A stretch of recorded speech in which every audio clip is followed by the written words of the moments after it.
How much home can you purchase making between $50,000 and $75,000 using conventional financing? The reason we're doing conventional financing is because I did a similar series with FHA, and a lot of you reached out and asked for the same information with regards to conventional. So that's exactly what we're going to do in today's video. We're going to go over three different scenarios. One putting 3% down, one putting 5% down, and one putting 10% down. So if you make between $50,000 and $75,000 and you're planning on putting somewhere between 3 and 10% down, then this video is for you. Now, the thing with conventional financing that you should be aware of is it's not quite as lenient as FHA financing with regards to allowing lower credit scores, with regards to allowing higher debt to income ratios. So it's a little bit more difficult to qualify, but some people are just against FHA for one reason or another. They think that it's a bad loan because it allows lower credit scores, because it allows higher debt to income ratios, and that couldn't be further from the truth. Now, this isn't a video telling you that you should go do FHA. In fact, it's the opposite. We're going to talk about conventional financing. But when watching this video, I ask you to keep an open mind in the sense that don't make a determination that you want to go conventional just by watching this video. If you're having a conversation with a lender and you're talking about different loan programs, have them run a scenario with FHA and then compare it against conventional financing. You should be getting comparison quotes on both types of programs so that you can ultimately decide which direction you want to go. Now, before we dive into the meat of today's video, I'd like to take a minute and ask a favor. If you find any value in my videos at all, do me a favor and hit that thumbs up.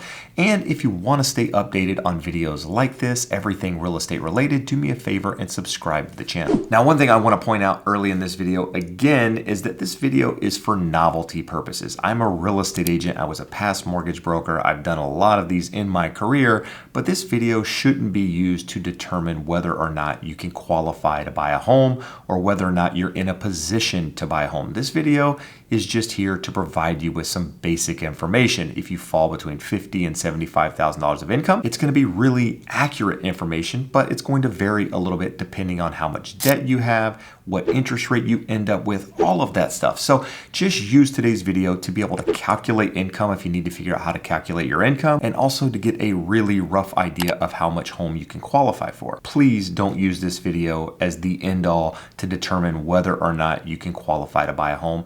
Make sure you're speaking with a mortgage professional, somebody that does this full time, not a kid in a call center. Don't call the billboard going down the freeway. Call a knowledgeable professional that will look at your credit, look at your income, look at all of your documentation, and ultimately tell you whether or not you can qualify to buy a home. Now, if you're watching this and you don't have that person, I've put a link in the description below to connect you with a professional that I know, like, and trust that can guide you through that process. So if you're in need of that person, do me a favor and click that link. Now, the very first thing we need to do in today's video is determine your income. Now, lenders are going to use gross monthly income.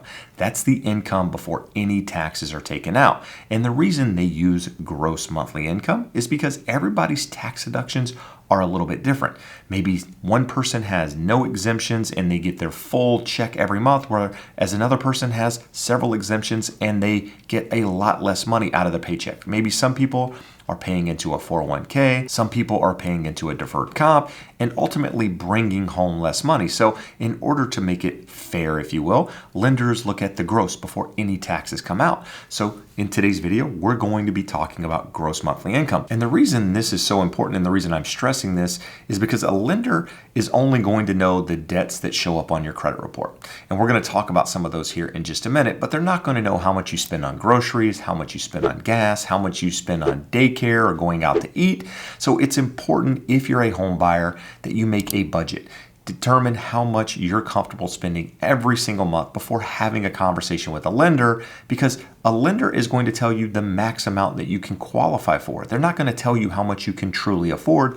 Only you know that amount. So just make sure, if you're going through the process of getting pre-approved, you're taking the time to make a budget so that you ultimately know whether or not you can afford the payment that the mortgage lender is approving you for. Now, as I mentioned a moment ago, the lender is going to use that gross monthly income. So if you make $50,000 per year, that's roughly $4,166 per month. And if you make $75,000 per year, that's roughly $6,250.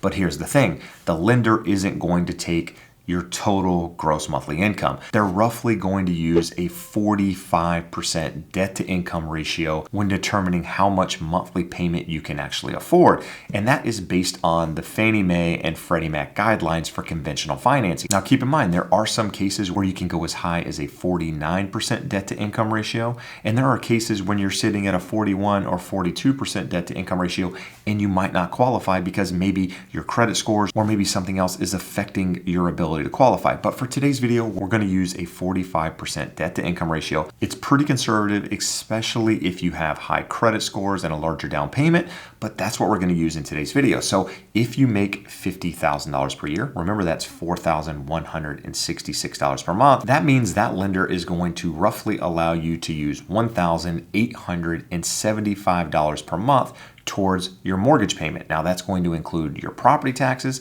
that's going to include homeowners insurance, that's going to include mortgage insurance. Now when you put less than 20% down and you're buying a home, you're going to have mortgage insurance when you buy a home. Now there are lenders out there that say we offer loans without mortgage insurance. Here's something I want to be very clear on. You're paying mortgage insurance one way or another. You're either paying it in a separate fee that shows up every single month in addition to your property taxes, in addition to your mortgage payment, all of that good stuff, or you're paying it in a higher interest rate, which means you might not see it every month, but the lender has given you a higher interest rate than you would have otherwise gotten, and you're paying it that way. But the big difference between conventional financing and FHA financing is that with conventional financing, your mortgage insurance does not stay on the loan for the life of the loan. Once you get 20% equity in that property, you can, in theory, get rid of that mortgage insurance. So that's a huge difference between FHA and conventional financing. But that doesn't mean you should go conventional just because you're worried about mortgage insurance. Remember, you want to get a lender to compare both options for you. I often see people shying away from FHA because they're worried about the mortgage insurance when in fact, FHA ends up being the better loan for them. It's less expensive. And ultimately, if you end up with 20% equity in the property, you could end up refinancing out of that FHA into a conventional loan anyway, but it's something important to note. So moving on, if you make $75,000 of income, that's roughly $6,250 per month. At a 45% debt to income ratio, that lender will allow you to spend $2,812.50. Now, a moment ago when I mentioned debt to income ratio, I mentioned the mortgage payment, the taxes, the property insurance, the mortgage insurance, but I didn't mention the other debts that are also added into that for your back end ratio, which means if you have student loans, credit cards, car payments, all of that is factored into that amount as well. So in the case of $75,000 income at a 45% debt to income ratio, that's $2,812.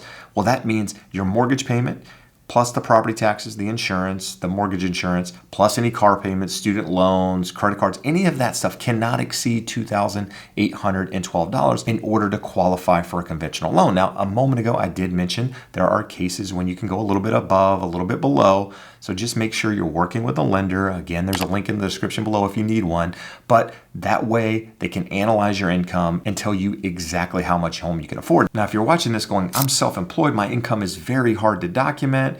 Yes, it can be very, very difficult to figure out, the total monthly income of a self-employed borrower. Whereas a wage earner, somebody that brings home a W-2, gets a paycheck every month, that's a lot easier to calculate. So just make sure, again, when you're going through the process, providing all your tax returns so that they can accurately analyze your income. Now, one thing I didn't mention earlier in the video is that we're going to do this two ways. We're going to do it with debt and without debt, because most people out there have some debt. They're not sitting debt-free. So with that said, for today's video, we're going to assume that those with debt have a $300 car payment. They have $50 that they pay every single month in minimum monthly payments on credit cards, and they also have $100 worth of student loans. So all in, they're sitting at roughly $450 of monthly debt. Now, if you have more monthly debt than that, then it's going to further affect your ability to qualify. If you have less monthly debt than that, then you're likely going to qualify for a little bit more home that we're going to talk about in this video. But we are going to run it two ways. We're going to run it with no debt and with debt. So if you make $50,000 of income with no debt, your max mortgage payment can exceed $1,875. Whereas if we factor in that $450 of debt, your mortgage payment cannot exceed $1,425. And how we figure that out? We take your $50,000 of income, we divide it by 12, that gives us $4,166. We multiply that by 0.45, that's essentially your max back-end debt to income ratio. which gives us $1,875. From there, we subtract your monthly debts, which gives us that $1,425 a month. And it works the exact same way for $75,000 or even $100,000 or even $150,000 of income. And we're using the exact same numbers again for $75,000. So with no debt, your max payment is $2,812. And with the debts that we mentioned earlier, your max payment is $2,362 per month. So now before we get into the monthly payments of what it would look like at 3, 5, and 10% down, there's some important things to note here. For this scenario, I ran it with two borrowers that both have credit scores above 740 with a debt to income ratio at 40%. Now understand, if your credit score is lower than this, it's going to affect your interest rate. If your debt to income ratio is higher than this, it's going to affect your interest rate, and it's going to affect the monthly mortgage insurance. It's very, very important to note that monthly mortgage insurance varies depending on credit score, depending on how many borrowers you have on the loan, as well as your debt to income ratio. So just keep in mind, a lot of these numbers can change depending on your scenario, and that's why it's extremely important to be working with a professional. So with that said, the mortgage insurance calculations that we're using today at 3% down are 0.52%, at 5% down, it's 0.35%, and at 10% down, it's 0.23%. So the more money you put down, the less the mortgage insurance in this case. Now with that said, there's something also very, very important to note. If your credit score is below 680, it's almost a guarantee that you should be using FHA financing with today's pricing. There are so many hits, so many loan level price adjustments now with lenders when your credit is below 680 that it almost makes it mandatory, if you will, to use FHA. It's not mandatory, but the numbers definitely are much, much better using FHA if your credit score is below 680. If you're above 680, then conventional financing can work out in many scenarios. And I know I've mentioned this several times, and that's why it's good to compare loan types when going through this process to determine which loan is the best fit for you. So the very first scenario I want to talk about today is putting 3% down. We're going to be talking about a price of $250,000. So if you're buying a property for $250,000, you're putting 3% down. That means you're financing $242,500. Today's interest rate based on the scenario that I mentioned earlier with the credit scores and all of that stuff is going to be 6.875% on a 30-year fixed, which is going to give you a principal and interest payment of $1,593. On top of that, you're going to have property taxes. For today's scenario, we're estimating at 1.25%. Here in California, it's roughly 1.1%. Nationwide, it's roughly 1.1%, but a lot of lenders out there are calculating taxes, especially here in California,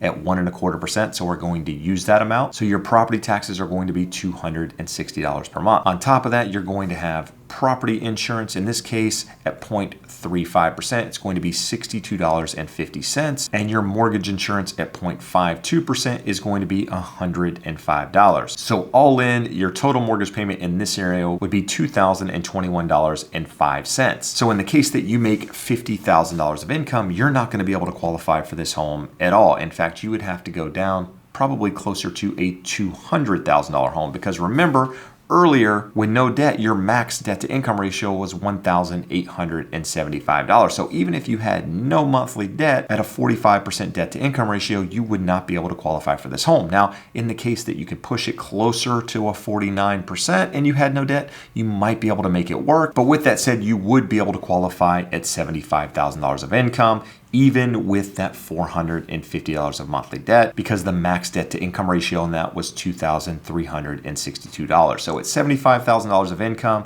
you could qualify. In fact, at $70,000 or even $65,000, you might be able to make the numbers work, but at $50,000, you would not. Now, what about if you put 5% down? So in the case that you're buying a $250,000 home, you're putting 5% down. It means you're financing $237,500. The interest rate is going to be slightly better on this, sitting at 6.75% based on today's interest rates, which gives you a principal and interest payment of $1,540. In addition to that, you're going to have the same property taxes at $260, in addition to the monthly property insurance, also the same at $62. But your mortgage insurance is going to be a little bit less because it's 0.35% in this case, which equates to $69 per month. So all in, your total mortgage payment would be $1,932. And once again, with $50,000 of income, you're going to have a very, very difficult time qualifying for this home because, again, with no debt, the max DTI was $1,875. At $75,000 $75,000 of income, you would be completely fine. And the last scenario we're going to look at $250,000 is putting 10% down. So in this case, you're financing $225,000. The interest rate is the same in this case at 6.75%, which gives you a principal and interest payment of $1,459. Your property taxes are still the same at $260. Your monthly insurance is still the same at $62, but your monthly mortgage insurance is a little bit better at 0.23%, making it $43 per month. So all in, your total mortgage payment would be $1,825. So in this case, if you make $50,000 of income, you're putting 10% down, you have no monthly debts, you could probably qualify for this home at a 45% debt to income ratio. But in the case that you have some monthly debt, like we mentioned earlier, say you have $450, unfortunately, it would make this home out of reach. But now we're going to talk about a $300,000 home. I'm not going to go through the numbers in detail like I did with the $250,000 home because the calculations essentially are the same. But if you're buying a $300,000 home, you're putting 3% down. That means you're financing $291,000. The interest rate again goes back up to 6.875 when you put 3% down. So it makes your total mortgage payment $2,425. So in this case, at $50,000 of income, you wouldn't have a chance. In fact, $50,000 of income going forward is going to be very difficult in the scenarios we're going to talk about. At $75,000 of income, if you had no monthly debt, you should be able to qualify for that home putting 3% down because again, your max debt to income ratio at 45%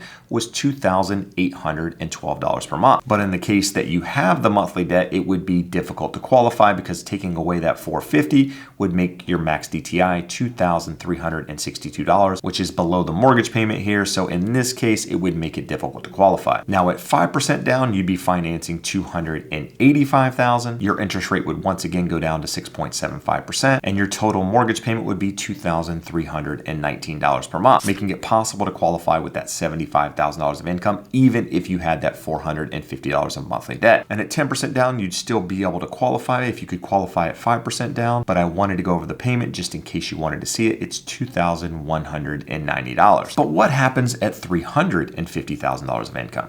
Well, at 3% down, your total mortgage payment is $2,829, which is a little bit above the max DTI of 45% that we mentioned earlier at $75,000 of income, but because again, that was $2,812. So at 3% down with no monthly debt, it might be difficult to qualify for a $350,000 home. If you had monthly debt, it would almost make it impossible in this scenario to qualify. But what does it look like at 5% down? At 5% down, your total mortgage payment is $2,705, which means if you had no monthly debt, you should be able to qualify. If you have that $450 of monthly debt, again, it would be very, very difficult to make these numbers work. And lastly, using these same numbers, at 10% down, your total mortgage payment would be $2,555, which means at $75,000 of income, no monthly debt, you should be able to make those numbers work.